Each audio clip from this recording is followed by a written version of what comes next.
Bonjour, c'est Fabien. Dans cette vidéo, je partage avec vous comment utiliser la fonction recherche H dans Google Sheet. Alors cette fonction, elle permet quoi? Eh bien, elle permet tout simplement de rechercher une valeur au niveau de la première ligne d'un tableau. Ici, ça va être ce tableau.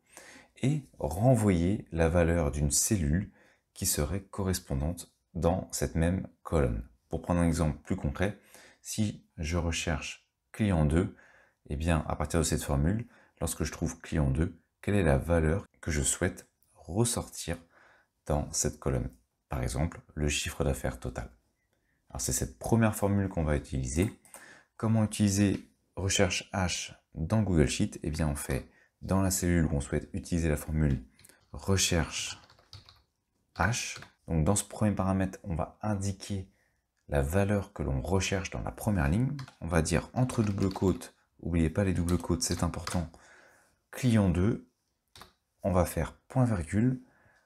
Ici, on indique la plage de données, donc la plage de mon tableau qui contient les données. Point virgule. L'index, c'est tout simplement la position de la donnée que l'on recherche au niveau de la colonne. Par exemple, si c'est le chiffre d'affaires total, il se trouve en 4e position sur la 4e ligne au niveau de la colonne. Je vais donc indiquer 4.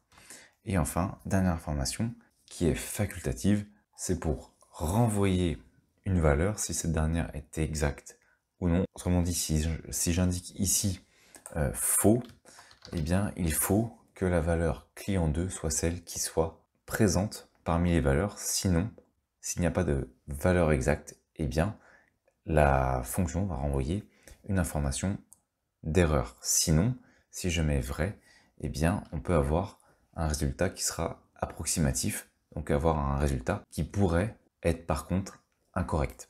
Alors on va faire une démonstration tout de suite. Donc là on a renseigné la formule. À noter que ce dernier paramètre, faux ou vrai, est facultatif. Donc, oui, je crois qu'il faut le mettre en anglais, false. Donc je vais faire entrée.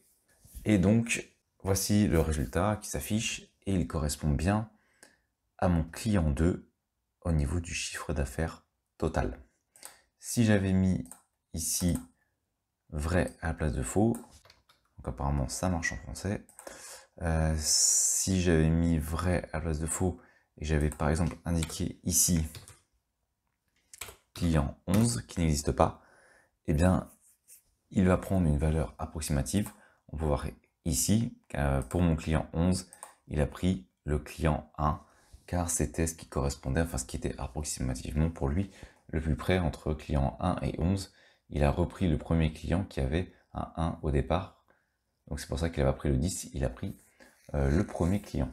Maintenant, une possibilité avec notre formule également, c'est d'utiliser des paramètres que l'on pourrait faire varier manuellement.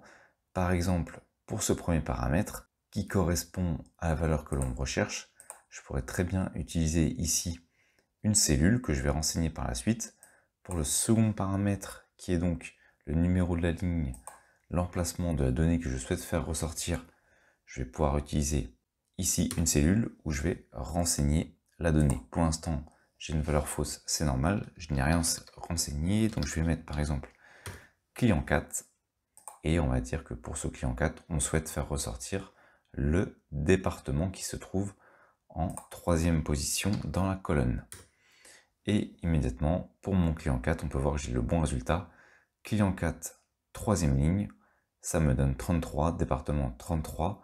Et si je reprends client 4, le département est bien le 33. Voilà comment vous pouvez rapidement utiliser cette fonction qui est vraiment très pratique. J'espère que cette vidéo vous sera utile. Abonnez-vous à la chaîne pour découvrir les prochaines vidéos. Et moi je vous dis à bientôt.